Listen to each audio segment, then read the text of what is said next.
Todos están viendo la pantalla, ¿verdad? Ahí está silenciado.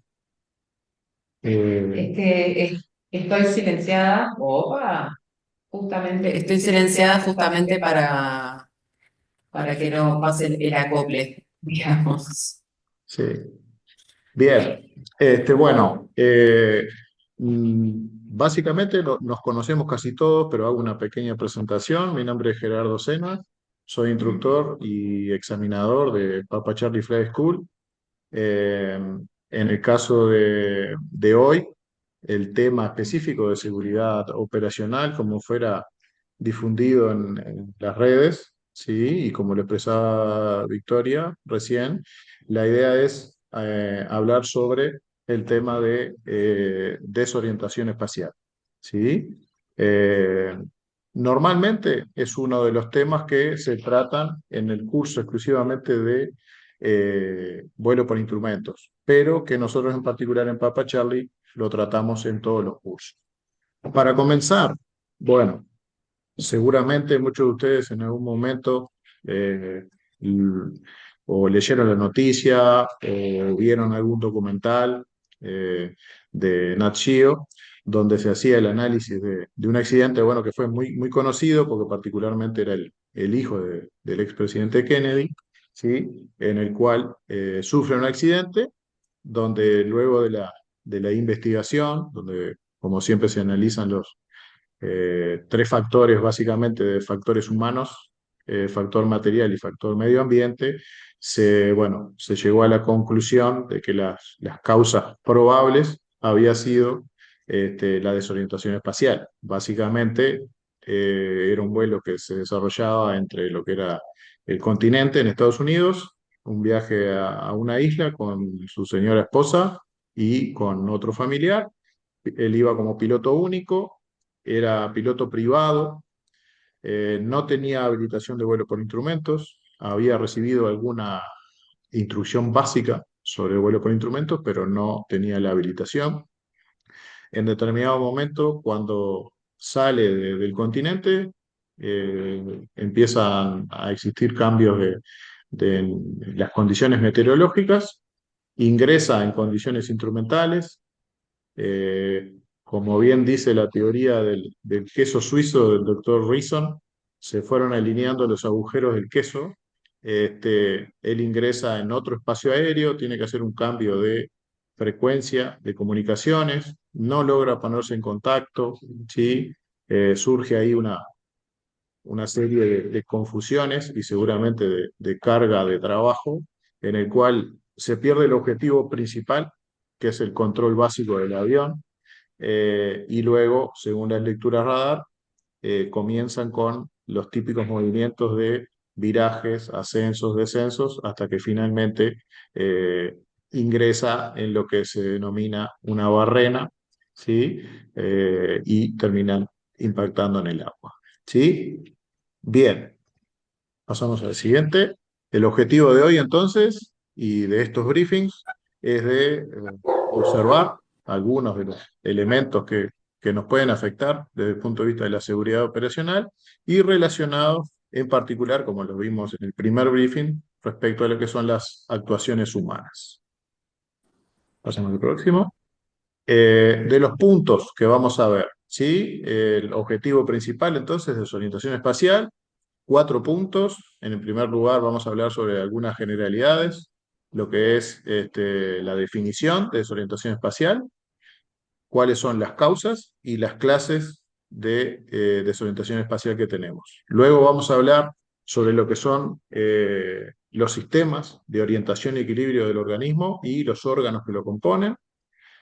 Tercer punto, en forma básica, lo que es el mecanismo fisiológico de las ilusiones, o sea, cómo se relaciona cada uno de esos sistemas y de esos órganos con cada uno de los tipos de ilusiones que se pueden tener.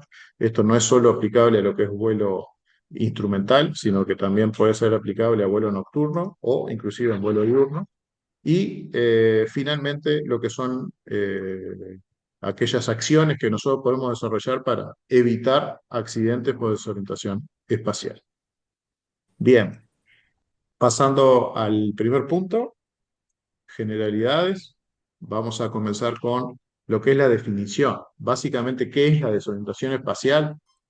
Se puede ver como este, varias definiciones respecto, pero básicamente la que define en forma más específica es esa incapacidad, ¿sí? Que una persona, en este caso un piloto, eh, va a tener para poder orientarse en un ambiente como es el ambiente aeronáutico, ¿sí? Un ambiente tridimensional respecto a lo que es el horizonte terrestre, ¿sí? Debido a lo que es una interpretación errónea de lo que es una condición real de orientación. O sea, en resumidas cuentas, existe un conflicto entre lo que son las indicaciones que recibimos de los instrumentos con lo que son las sensaciones físicas y de la información que le llega a nuestro cerebro, ¿sí? Para poder orientar. Pasamos al siguiente. Las causas. Bueno, como causante de lo que son en general los accidentes, como les decía anteriormente, normalmente tenemos tres factores, humano, ambiental y material. Esto es como la mayoría de los incidentes o accidentes. Existe una causa que inicia, pero normalmente hay varias situaciones que se van sumando y que pueden ir afectando a las demás, entre ellos, por ejemplo, lo que son los factores personales, el estrés, la fatiga, el estar bajo efectos de medicamentos, los compromisos personales, por ejemplo, realizar un vuelo, eh, tener la planificación de llegar a determinada hora, cumplir con un compromiso y retornar para llegar a determinada hora y que de repente por fallas materiales que haya que demorar una aeronave para un servicio de mantenimiento, cambios en las condiciones meteorológicas, demoras por control de tránsito aéreo, entre otras, ¿sí? Que hagan que el vuelo se pueda ir complicando, como decimos, en el ámbito, ¿no?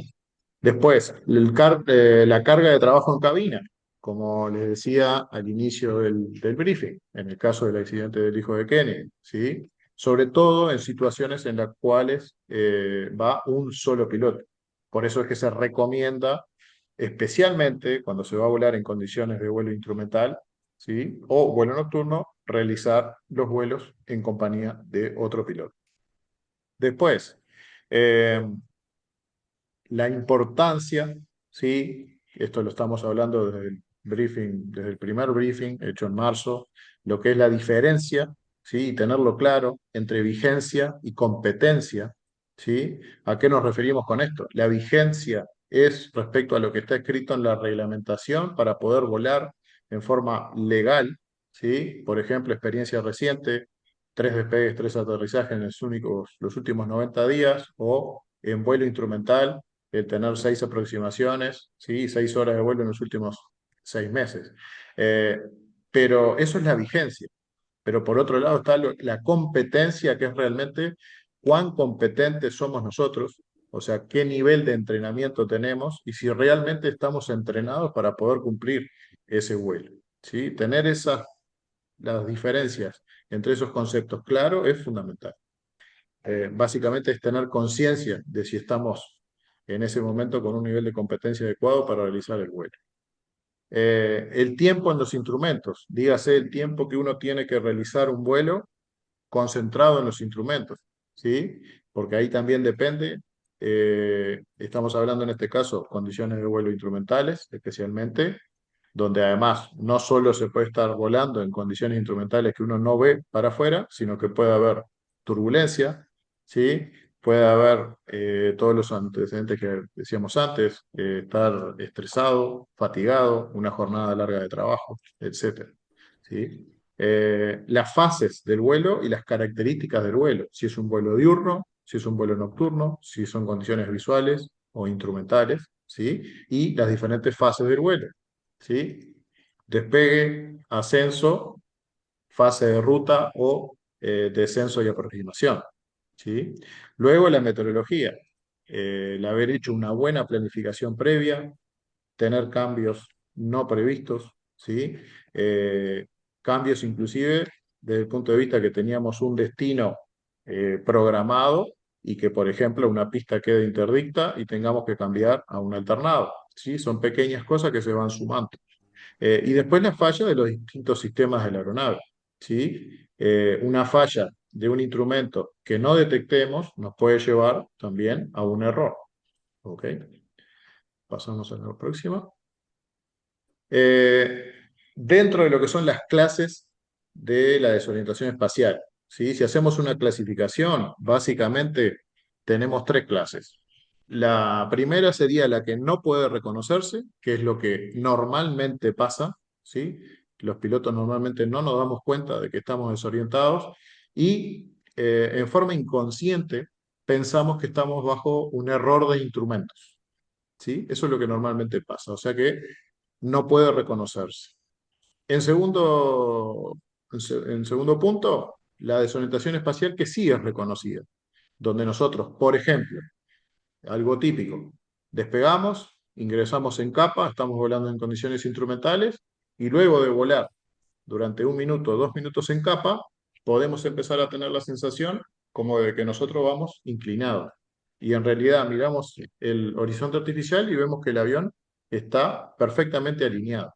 O sea, en ese caso tenemos que manejar ese conflicto que se provoca y creer en ese instrumental, ¿sí? Indicador de actitud, que es el centro, ¿sí? Del control.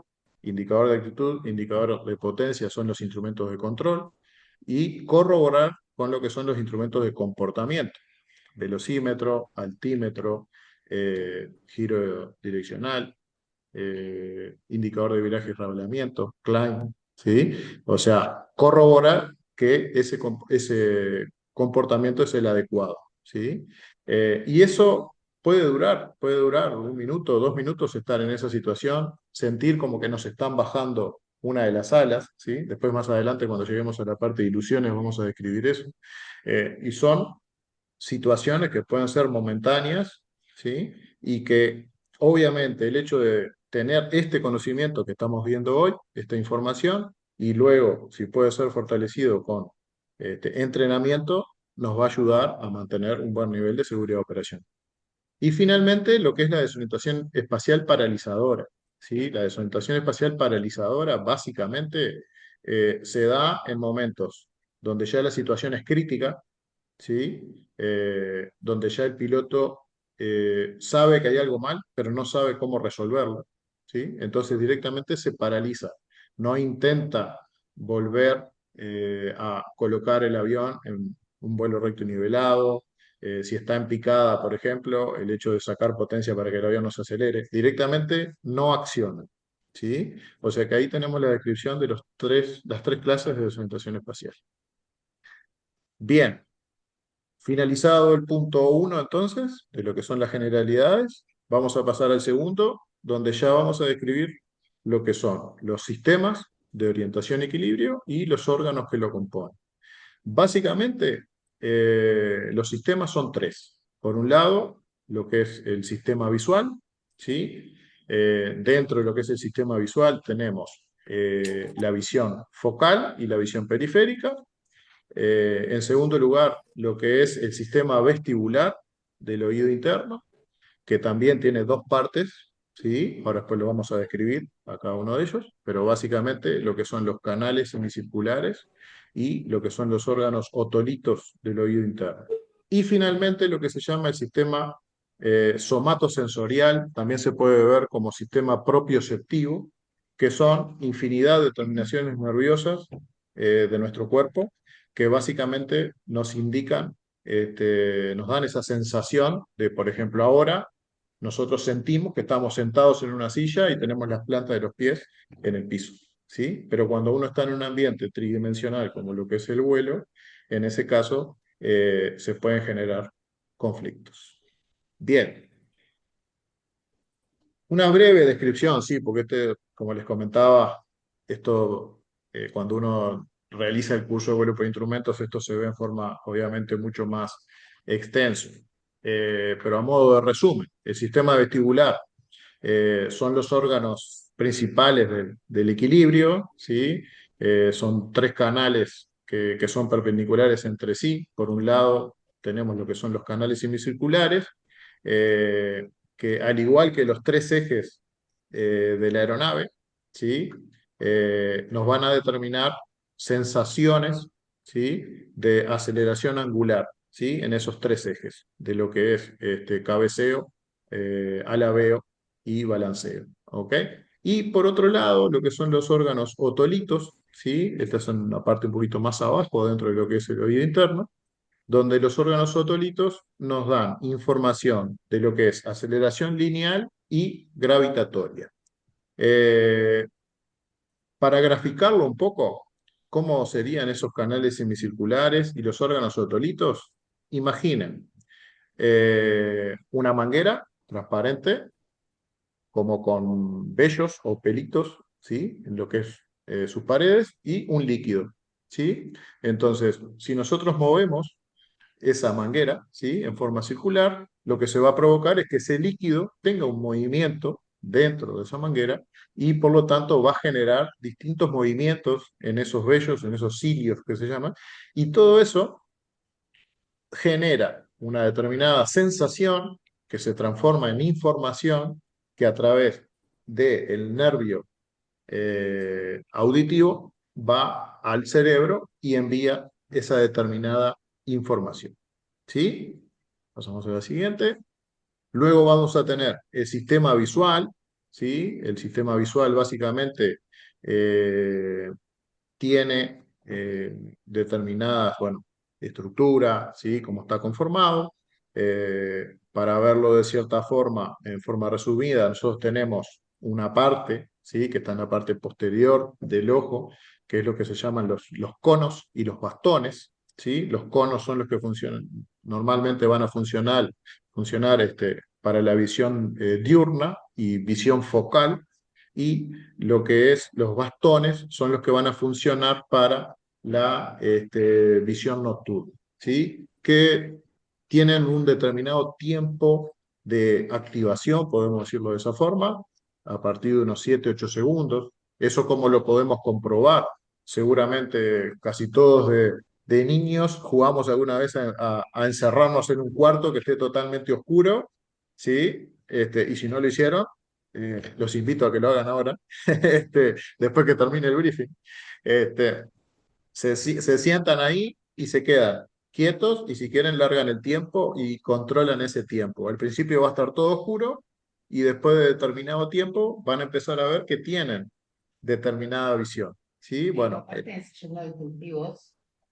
Sería como voy a decir. En la parte de ensayos no destructivos, las normas dicen justamente que el operario debe estar en ese laboratorio, ¿no? Dice que es un cuarto literalmente oscuro, por un minuto para que justamente su visión pueda ir ajustándose para trabajar con la luz ultravioleta y ver los defectos. O sea que más o menos en un minuto tendrías que poder ajustar por medio de los bastones, ¿no? Tu visión, para que tengan una idea. ahí está. Por eso también es que, por ejemplo, cuando uno tiene planificado realizar vuelo nocturno, uno debería durante el día llevar adelante determinadas medidas, como por ejemplo evitar ambientes de mucha luminosidad, utilizar lentes para la protección solar, el evitar observar luces demasiado brillantes o utilizar, por ejemplo, el celular o computadora con mucho brillo. ¿Sí? Este, Eso respecto al sistema visual, que básicamente visión focal, visión periférica. Bien, pasamos al siguiente. Y luego tenemos el sistema somatosensorial, o como les decía, también lo pueden encontrar por ahí en algún manual como propioceptivo. Básicamente nos va a censar lo que es la fuerza gravitacional y también lo que son aceleraciones lineales, ¿sí? Esto va a estar directamente relacionado, por ejemplo, cuando veamos algún tipo de ilusión que se puede provocar durante el despegue, ¿sí? Y la fase de ascenso inicial. Pasamos al siguiente. Muy bien. Acá de cierta forma vamos a ir haciendo un enlace entre lo que es el segundo punto, la descripción de los sistemas de orientación y equilibrio y los distintos órganos. Y vamos a pasar al tercer punto, que es donde vamos a ver cómo se generan las distintas ilusiones. Nosotros, básicamente, cuando experimentamos una desorientación espacial, básicamente lo que sucede es que existe una determinada interpretación de la información que nos llega, ¿sí? Al cerebro de los tres sistemas de equilibrio respecto a lo que se denominan aspectos conscientes y aspectos subconscientes del cerebro. ¿Sí? Pasamos a la siguiente. Acá por un lado vamos a tener un proceso lento, ¿sí? Un proceso lento que desarrolla lo que es la visión central focal. Por ejemplo, imagínense un vuelo diurno, ¿sí? Con condiciones meteorológicas donde no tenemos ningún tipo de inconveniente para orientarnos, tenemos buena visión del horizonte y del terreno. En ese caso, esa visión central focal, la mente trabaja en forma consciente y se comparan tanto las informaciones sensoriales con experiencias conocidas. Por otro lado, existe lo que se llama un proceso que es automático, es ágil, no se realiza ningún tipo de esfuerzo y se realiza trabaja a través de la mente subconsciente, que es la información que llega por los otros sistemas. Sistema vestibular, sistema somatosensorial y el sistema visual periférico. ¿Sí? El sistema visual periférico es cuando, por ejemplo, ustedes se concentran, ¿sí? Por ejemplo, ahora lo pueden hacer. Si ustedes se concentran focalmente en esa imagen de la persona que está en el centro de la pantalla con el signo de interrogación y sin mover sus ojos, ¿sí? Ustedes se concentran en lo que están viendo a sus costados, si ponen sus manos a los costados, las van a poder ver, ahí están experimentando lo que es la visión, ¿sí? Lateral, ¿ok? En ese caso está trabajando lo que es la mente subconsciente. Cuando ustedes están observando en forma focal a la persona con el signo de interrogación, está trabajando la mente consciente. Ahora bien, pasamos a la siguiente, por favor. ¿Cómo se van a generar cómo trabajan esos mecanismos fisiológicos de cada uno de los sistemas? Bueno, cada uno de los sistemas va a generar distintas ilusiones, ¿sí? Sean vestibulares, sean visuales o sean somatosensoriales.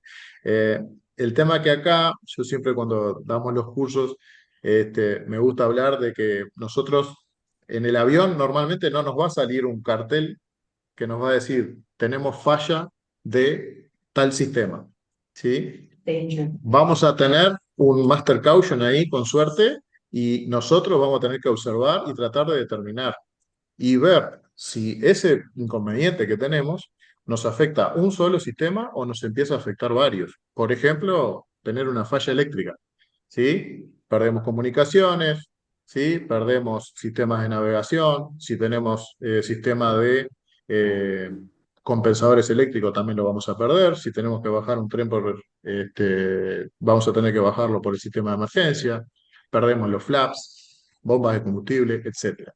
En este caso sucede lo mismo. No es que solo ingresemos en una desorientación espacial porque tenemos una sensación de una aceleración exclusivamente por el sistema vestibular.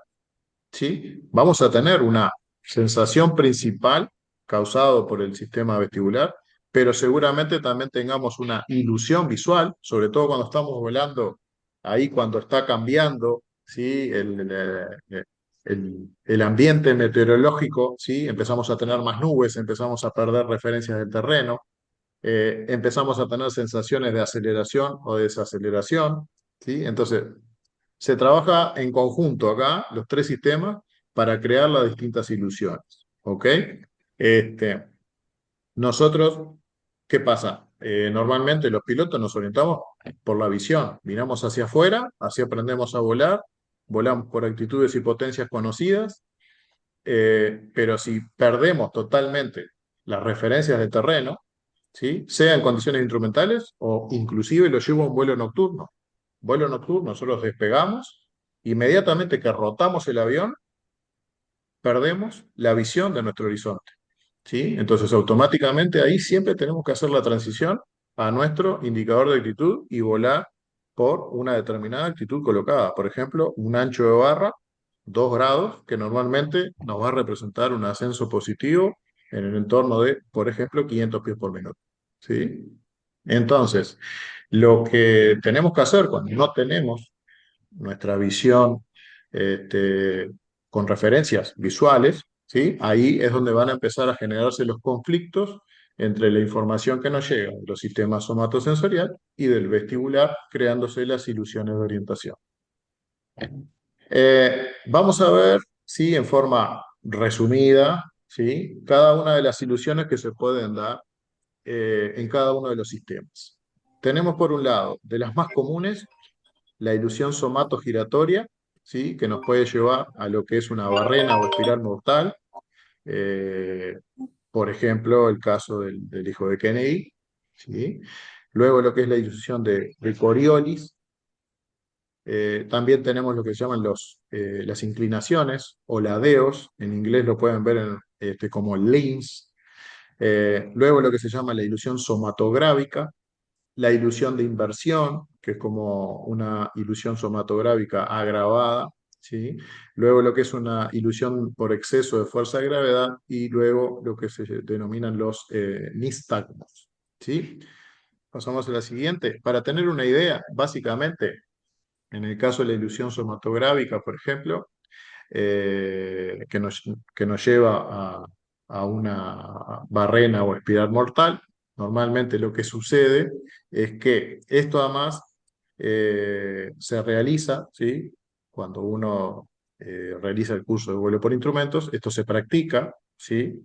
El alumno cierra los ojos, le pasa el control del avión al instructor, el instructor va a realizar determinada maniobra, por ejemplo, pasa de un vuelo recto nivelado a un viraje en forma suave y luego de 30 segundos le pregunta al alumno, sin que éste abra los ojos, obviamente, que le diga qué sensación tiene, de qué está haciendo el avión. Bueno, ahí, por ejemplo, normalmente ya se empiezan a experimentar las sensaciones de desorientación espacial, porque el alumno, si se lo mantuvo, ¿sí? En un viraje después de 1 minuto, 2 minutos, ¿qué es lo que va a pasar con el líquido dentro del oído interno? Se va a estabilizar, los cilios van a quedar en la vertical y van a dar la información de que el avión está en vuelo recto y nivelado. Entonces, cuando el alumno se le hace abrir los ojos, ahí corrobora en el instrumental que estaba bajo los efectos de una desorientación espacial. Un ejemplo de los tantos que se pueden practicar, también se puede practicar, por ejemplo, en el caso de la ilusión de Coriolis, que es una ilusión que eh, sufren, por ejemplo, los pilotos de combate, ¿sí? O perfectamente puede tratarse de un piloto agrícola que está volando a mínima altura y que está durante un viraje por izquierda y que en forma súbita mira por derecha a 90 grados, ¿sí? Ese movimiento ya lo puede llevar a, por ejemplo, lo que es una ilusión de Coriolis, ¿sí? Ese es uno de los ejercicios que se practican en lo que se llama la silla de Varani, ¿sí? Más adelante en este briefing les voy a mostrar una imagen de lo que es la silla de Varani y contarles un poquito de los ejercicios que se pueden realizar ahí. Realmente se experimenta un mareo importante, ¿sí? Y es de los ejercicios que uno lo puede practicar en tierra, ¿sí? Eh, es más, también, si recuerdan de niño alguna vez, deben haber jugado a poner un palo en el piso, a apoyar la frente y a girar, ¿sí? De ojos cerrados y en determinado momento siempre había alguien que comandaba el juego y le decía ahora y en ese momento uno se para en forma súbita y es prácticamente incontrolable el poder quedar separado, uno siempre termina cayendo. Bueno, en el avión sucede lo mismo. Eh, Luego tenemos esa ilusión de tener como que es una mano. Esta ilusión se relaciona mucho a otra somatográfica que se llama específicamente de mano gigante, ¿sí? En el cual eh, parece que como hubiera una mano, ¿sí? Se nos está apoyando ahí, nos está bajando el ala y miramos el indicador de actitud y el indicador de actitud está perfectamente alineado. Después tenemos, ¿sí? Pasamos un poquito para la anterior. Bien, ahí está. Esa ilusión que le estaba refiriendo es la de inclinaciones o ladeos, que además se da mucho cuando uno está volando en un ambiente donde no estamos totalmente instrumentales, pero tenemos formaciones de nubes y podemos confundir determinada forma de la nube con nuestro horizonte y en realidad estamos volando inclinados. Y también se da mucho en el vuelo en zona de montaña, ¿sí? Bien, vamos con lo que es la ilusión somatográfica y la ilusión de inversión. Pasamos a la siguiente, gracias Vicky. La somatográfica es la típica ilusión que se da, por ejemplo, en un vuelo nocturno o en un vuelo en condiciones instrumentales donde la capa está realmente baja. ¿Qué sucede acá? Y va a estar agravado cuando el avión es una aeronave de mucha aceleración, ¿sí? Se produce un efecto en el cual como pueden ver en esa imagen donde está el cuadrado azul, ¿sí? La sensación que se tiene, ¿sí? Es como que la actitud está demasiado elevada, entonces la acción en forma inconsciente del piloto es a corregir esa actitud, ¿sí? Y no concentrarse en lo que es la indicación del indicador de actitud, ¿sí? Entonces nos lleva a poner en esa fase de vuelo, ¿sí? Que recién estamos despegando a nuestra aeronave en condiciones de picada, ¿sí? Que, como siempre digo yo cuando doy los cursos, yo también cuento las perdidas. Esto me pasó ya por el año 2000, cuando estaba haciendo el curso de vuelo por instrumentos. 6 meses después de haber hecho mi último vuelo instrumental, realizando un entrenamiento con un compañero. Recuerdo que realizo el despegue, era un despegue que se realizaba bajo capota, ¿sí? O sea, uno no veía para afuera, adelante iba el piloto de seguridad, y en determinado momento sentir que el comando estaba duro, ¿sí? Y en ese momento le pregunto a mi compañero que tenía esa sensación y me dice, sí, paré el comando en esa posición porque lo habías empezado a picar al avión. Y ahí, en ese momento, fue que recién me di cuenta que yo tenía la sensación de que me estaba yendo a la estratosfera y en realidad había puesto el avión en picada. ¿Sí? Este, Así que son cosas que realmente pasan y uno no se da cuenta. ¿Sí? La siguiente, la sensación de ilusión de inversión, es como una sensación más agravada, donde directamente ya ponemos el avión casi que en forma invertida, ¿sí? Sentimos que estamos entrando en esa tercer clasificación de desorientación espacial de paralizadora, ¿sí? Porque realmente no logramos reconocer, ¿sí? Empiezan a generarse ese conflicto entre mente consciente y subconsciente en el cual no logramos determinar este, cuál es nuestra posición respecto al horizonte. Y finalmente, esta palabra que siempre me cuesta bastante decirlo, nistagmo, ¿tá? Los nistagmos son determinadas movimientos que se producen en forma inconsciente, ¿sí? Nosotros no los dominamos, con los ojos, ¿sí? Que ahí si lo pueden ver con las flechitas, ¿sí? Se da el nistagmo horizontal, vertical o rotatorio, ¿sí? En el cual se pierde el control de lo que son los ojos debido a una ilusión, pero si bien son los ojos, están comandados por lo que son una ilusión del sistema vestibular. Bien, pasamos a la siguiente. Venimos bien de tiempo. Vamos a ver lo que son esto es básicamente explicarle en forma específica, ¿sí? Lo que es la ilusión en el despegue, ¿sí?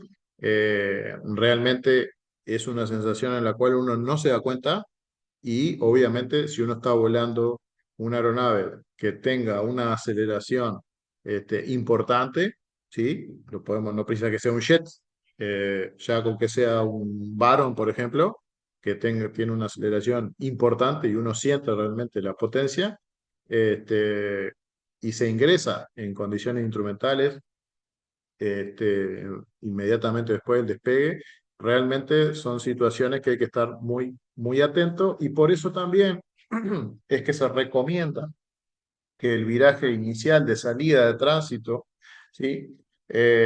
Además de que se realice en forma suave y controlada, no exceder los 20 grados de inclinación, ¿sí? Porque también ya cuando pasamos los 20 grados de inclinación, ¿sí? En ese caso, todo lo que son indicaciones de aceleraciones angulares y gravitacionales van a agravar la situación. Bien, pasamos a la siguiente. Eh, ¿Qué les provoca esas imágenes? ¿Sí?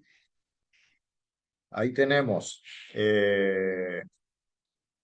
diversas imágenes, ¿sí? En las cuales, bueno, hay personas que cuando yo las uso en las clases me ha dicho, desde personas que me dicen, "Pa, yo no veo nada, no veo nada raro", hasta personas que me han dicho, este, hasta me hace marear, ¿sí?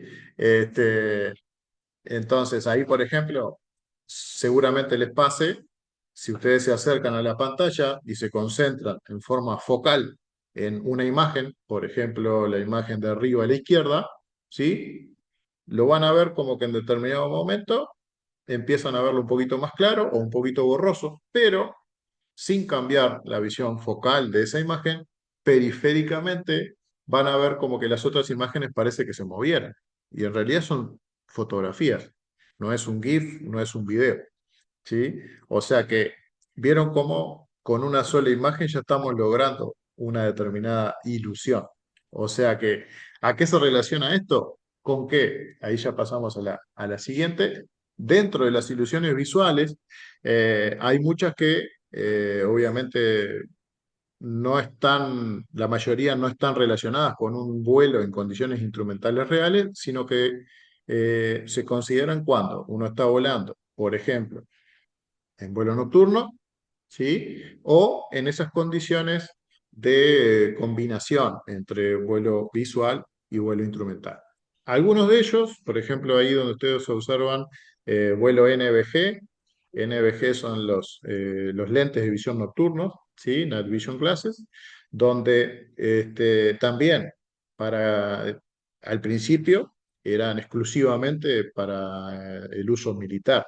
Luego, con el paso de los años, se ha ido utilizando para la visión, para el vuelo civil, pero es un determinado tipo de vuelo que también requiere determinado entrenamiento, porque se genera algún tipo de ilusión generado por el uso de esos lentes, o inclusive hasta de determinadas cosas o luces que pueden observarse con determinados movimientos que son aparentes y no son reales. ¿Sí? Eh, la combinación cielo-tierra, esto se da mucho en vuelo nocturno, especialmente en noches donde no hay luna, ¿sí? Cuando uno vuela, puede ser en zona de campo específicamente, donde se confunde lo que es las luces de tierra con lo que pueden ser las estrellas, o inclusive recuerdo algunos vuelos en la zona de Laguna del Sauce, sobre el agua, sobre todo a mínima altura, donde se confunden lo que son las estrellas con el reflejo de las estrellas en el mar, ¿sí?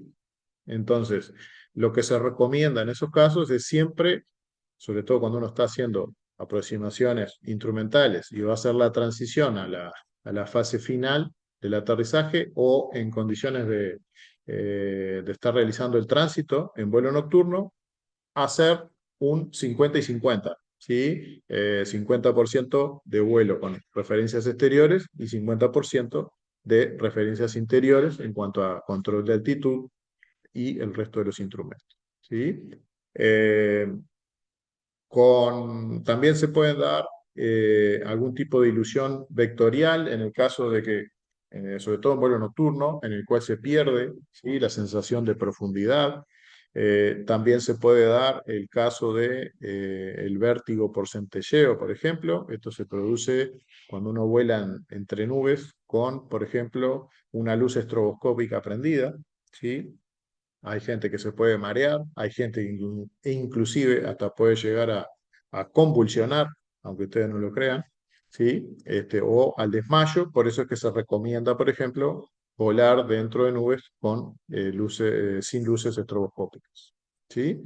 Y en el caso de, por ejemplo, movimiento inducido, agujero negro, mariposa nocturna, son todas posibles ilusiones, ¿sí? Que se pueden dar sobre todo en las fases de base y final, ¿sí? Cuando uno está aproximando a una pista y cuando de repente no se posee un sistema de aproximación, de ayuda a la aproximación visual, como puede ser un PAPI, ¿sí? El sistema de 4 luces, donde tenemos una indicación de la pendiente correcta para aproximar a esa pista, ¿sí? Pasamos a la siguiente.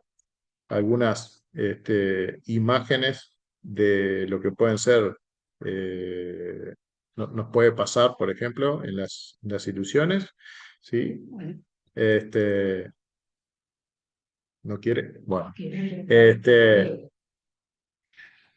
ya va a aparecer.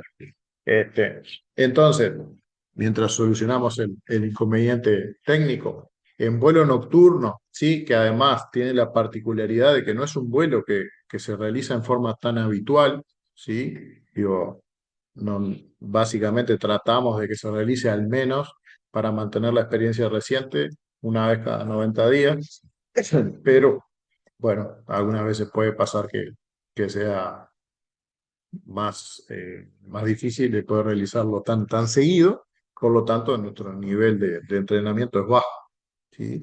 Entonces, como consideración para el vuelo nocturno, siempre el realizar buenos briefings previo a lo que es la operación nocturna, hacer un buen chequeo de lo que son las aeronaves, en cuanto al sistema de iluminación, que funcione todo correcto, sistema de ilusión de pista, ¿sí?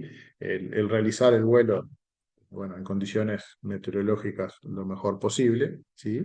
Y tomar en consideración todos los factores. Hay algunas de las imágenes que se pueden dar, digo, de las auroras boreales, por ejemplo, que bueno, no es algo que nos puede pasar en nuestra zona, pero sí en lo que es el norte de Norteamérica. También de algunos comentarios de algunos pilotos conocidos que vuelan por aquella zona, este, se generan determinadas sensaciones no son conocidas para nosotros, son extrañas. Entonces, por lo tanto, todo este tipo de información para nosotros está muy bueno conocer. Bien, pasando a lo que son las ilusiones somatosensoriales. En este caso son solo dos: la sensación de fuerza gravitacional del cuerpo, ¿sí? Es esa sensación que vamos a tener de una aceleración, por ejemplo, en un viraje escarpado, cuando nosotros estamos aplicando una G quizás excesiva, o la ilusión de mano gigante, que de cierta forma se asocia a aquella ilusión del sistema vestibular, en el cual sentimos como que parece que hay un ala, hay alguien que se nos está apoyando ahí, y sin embargo miramos el indicador de altitud y está perfectamente alineado. Bien, básicamente cuando se generen esas confusiones, la recomendación siempre focalizarnos en nuestros instrumentos de control: indicador de altitud, indicador de potencia, altitudes y potencias conocidas, y corroborar, hacer el control cruzado con los instrumentos de comportamiento: velocímetro, altímetro, coordinador de viraje, giro direccional y clave. Bien, pasamos a la siguiente. Eh, el, el punto 4, ¿sí? El punto final de lo que es este briefing. Cómo evitar básicamente accidentes por desorientación espacial que, bueno, en cuanto a estadísticas, eh, para que tengan la información, allá por los años 80, entre los 80 y 90, Estados Unidos en particular, se determinaron que hubo un alto índice de accidentes que eran provocados por desorientación espacial, y que normalmente en el 85% de los casos eran accidentes fatales, ¿sí? Inclusive hoy en día, ¿sí? Si después lo buscan en YouTube, por ejemplo, buscan la página de AOPA, ¿sí? Es una página que realiza análisis de accidentes.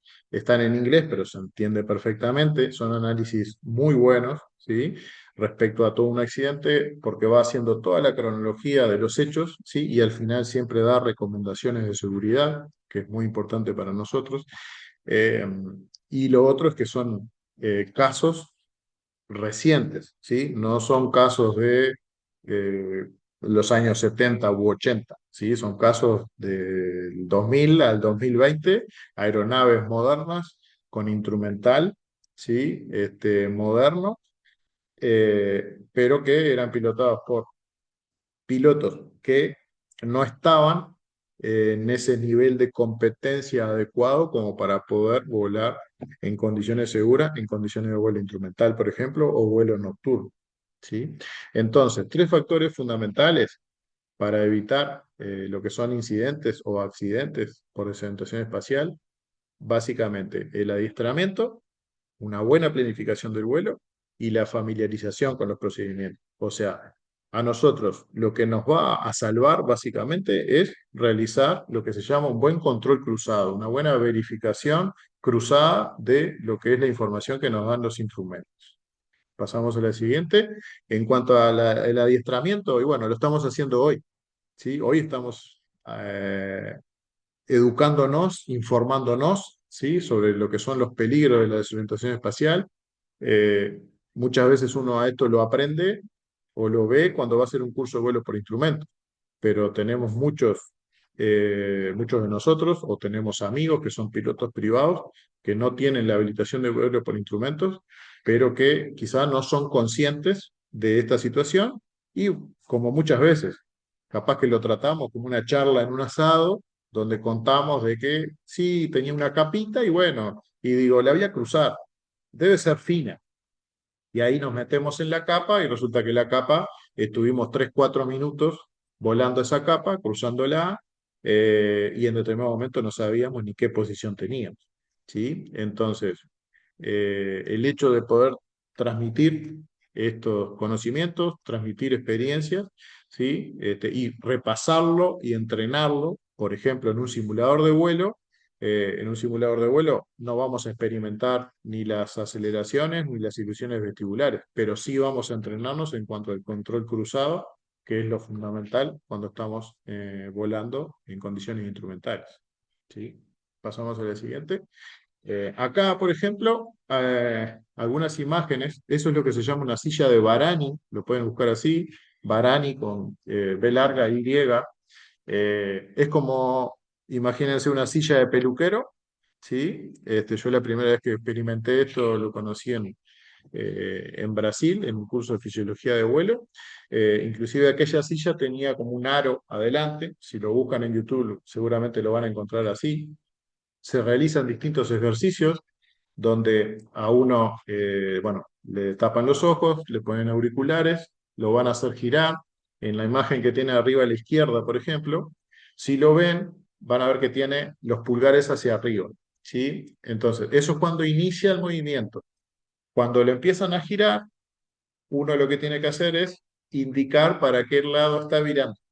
¿Sí? Entonces, cuando uno ve los videos estos o experimenta estos ejercicios y ese giro sigue, llega un momento que uno pone los pulgares a la vertical, indicando como que el avión está nivelado, y ahí le hacen abrir los ojos o le quitan la venda y ve que la silla todavía sigue girando. ¿Sí? Después, eh, otro tipo de ejercicio, el de abajo a la izquierda, donde además de hacerlo girar y de indicarle para qué lado está virando, a uno le hacen poner la cabeza en forma inclinada y apoyada, va girando y en determinado momento le paran la silla y le hacen hacer el movimiento de el ingreso en situación de Coriolis, de mover a 90 grados y arriba, ¿sí? Uno básicamente cuando está en la silla esa está con el cinto, porque literalmente cuando uno practica ese ejercicio, uno sale como despedido de la silla, ¿sí? Uno, el que lo ve de afuera, que lo está viendo a un compañero hacer ese ejercicio, es muy gracioso, ¿no? Pero realmente, a los efectos de un piloto que experimenta eso, realmente es una situación bastante desagradable. Pasamos a la siguiente. Luego una buena planificación del vuelo, como decimos siempre. Digo, en el caso particular, bueno, de Papa Charlie, tenemos nuestra cartilla de planificación de vuelo de 11 puntos, donde normalmente la utilizamos con nuestros alumnos y también instamos a nuestros pilotos que lo realizan, donde uno básicamente, cumpliendo con esos 11 puntos, uno va a poder tomar en cuenta todos aquellos aspectos para realizar un vuelo en forma segura. Bien, pasamos a la siguiente. Eh, ya estamos casi que en la fase final, en la parte de familiarización con los procedimientos. Bueno, además del conocimiento de todas estas cosas y el repaso, la estandarización de procedimientos, ¿sí? Es fundamental. El saber cómo se utilizan, por ejemplo, las ayudas, como puede ser el PAPI, ¿sí? En aquellos lugares donde lo tenemos. El estar entrenado para poder controlar los conflictos sensoriales, ¿sí?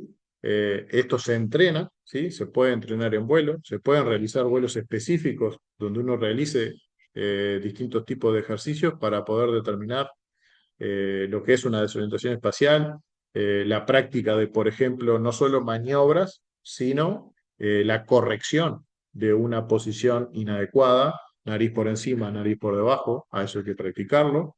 Por eso también el hecho de siempre instar a que por lo menos una vez al año, yo diría que por lo menos 3 veces en el año habría que hacer vuelos de entrenamiento donde uno repasa las maniobras básicas, ¿sí?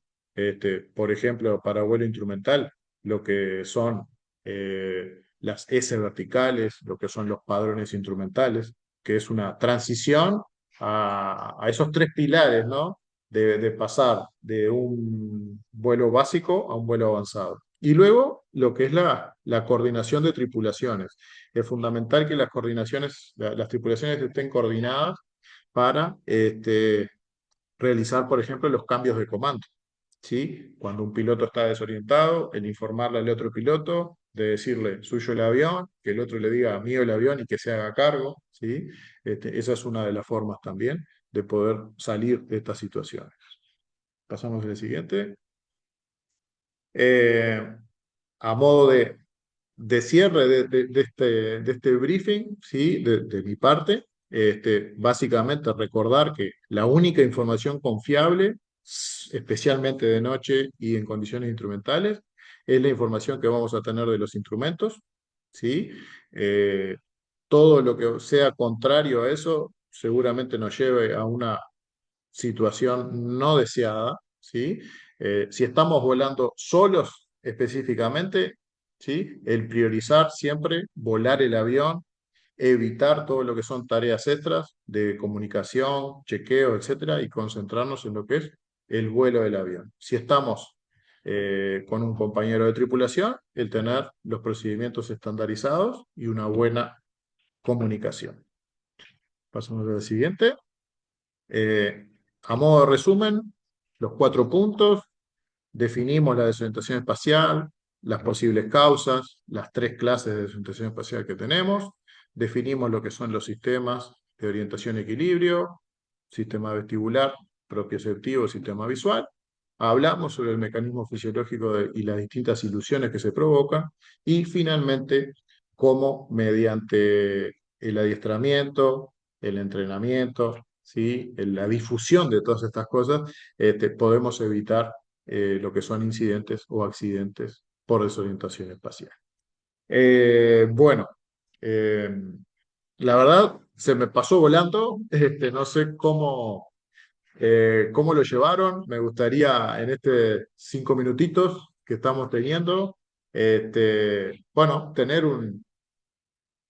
abrir un poquito, ¿sí? El micrófono, por decirlo de alguna forma, y tener algún comentario de ustedes. Siéntanse libres de comentarlo. La verdad que un placer de mi parte. poder tener estos minutos para hablar con ustedes. Muchas gracias, Gerardo, por haber preparado esto. La verdad que pasaste un tema, creo que está siempre vigente, ¿no? Nunca, no es un tema que no se debe ver. Y la verdad que los ejemplos fueron súper claros. Gracias por tu experiencia personal, porque está bueno hablarlo, no hay que callar estas cosas porque podemos salvar vidas, ¿verdad? Y podemos evitar situaciones que pueden ser mínimamente bien desagradables. Así que muchas gracias a todos. No sé si alguien tiene algún comentario, puede abrir su micrófono, alguna experiencia que quiera compartir en base a lo que se habló. Este sería el espacio.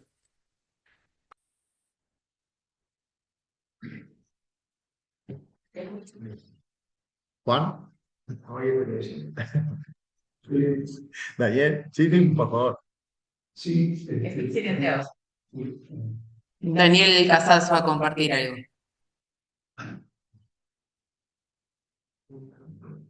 bueno. Ahora mis papás mejor el celular, así que me pueden escuchar. Bueno, sí, no voy para ahí. Sí, venite. Sí, a modo de resumen, he tenido este, desorientación espacial. Por suerte, salí, las puedo contar. La primera que recuerdo, el primer vuelo solo que hice, ¿ah? Fue en Punta Indio, el primer vuelo solo nocturno. Me autorizan a despegar una noche, es decir, totalmente despejada, pero sin luz ninguna, en un lugar donde había, esto hace muchos años, fue en el año 82, 1982, después de Cristo, no antes, ¿no? Por las dudas. Este, bueno, la verdad, no había prácticamente nadie en Punta Indio, es una zona alejada de todo. Se confunden las luces de la ciudad con las estrellas. Y normalmente la salida era a 1000 pies. Y en el momento que yo estoy autorizado a ir a 1000 pies, se reporta un tránsito que debería venir a 1500 y venía a 1000, en sentido contrario. Vale decir, ya estaba prácticamente rotando. El controlador me dijo, ante la proximidad, mantenga 500 pies y vire por izquierda, de noche sin ver nada. Y yo, mi primer vuelo nocturno, lo cumplí a rajatabla, pero con un error, que después lo calculé, me distraje unos 11 o 12 segundos. Mantuve la altura a rajatabla, mantuve la velocidad, no veía nada para afuera, y cuando el paso por el giro, que fue la distracción que tuvo, el giro parecía que estuviera roto. Es decir, estaba a 90 grados, vale decir, mi avión estaba así, a 90 grados, a 500 pies del piso, manteniendo velocidad por suerte. La primera reacción, y esto es lo que quiero comentar para que quede, se rompió el giro. Pensé yo, porque estaba a 90 grados, estaba como roto. Y por ahí, por suerte, lo que decía Gerardo, el entrenamiento, lo que a uno le machaca y todo lo demás, y me dije en el acto, me rompí yo, no estaba roto el giro. Pero para salir de eso, ¿ah? Tuve que pensar, ¿a dónde viré? ¿Ah?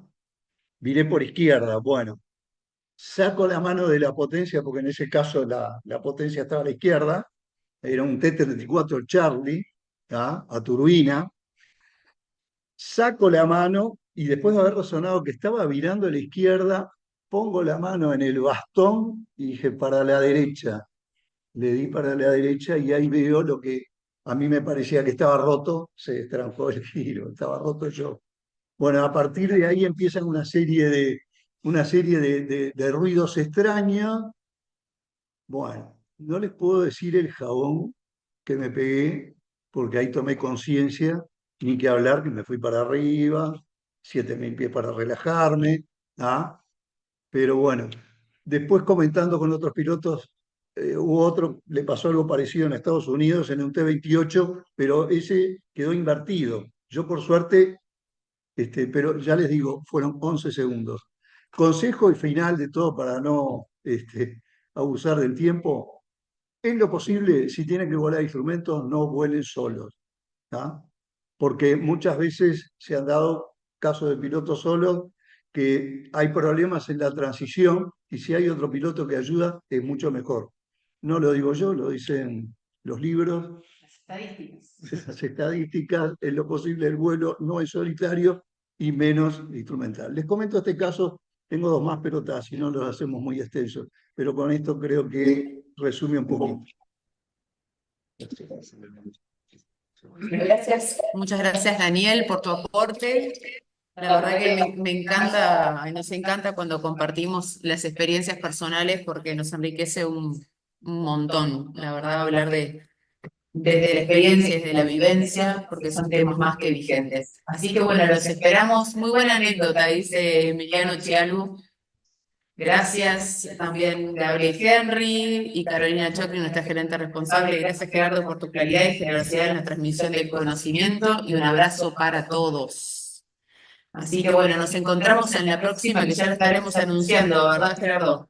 Así es, para el próximo mes ya vamos a tener un nuevo tema y bueno, la idea es seguir así hasta diciembre. Más allá de los temas que tratamos acá, bueno, la escuela siempre está abierta bueno, a recibir consultas, dudas. Estamos abiertos y los esperamos por acá, por la escuela, para tratar y sobre todo lo que son temas de seguridad operaciones. ¿Sí? Un placer que nos hayan acompañado. Y Gracias a muchísimas todos. gracias. Y en Instagram se me ocurre, podemos dejar una pequeña cajita de preguntas en una historia para que ustedes puedan poner los temas de repente que les gustaría que pudiéramos charlar y discutir entre todos. ¿Sí? Les mando, y de parte de todo el equipo también que hacemos Papa Charlie y esta familia, un beso enorme para todos y que tengan muy buenas noches. Hasta la próxima. Bueno,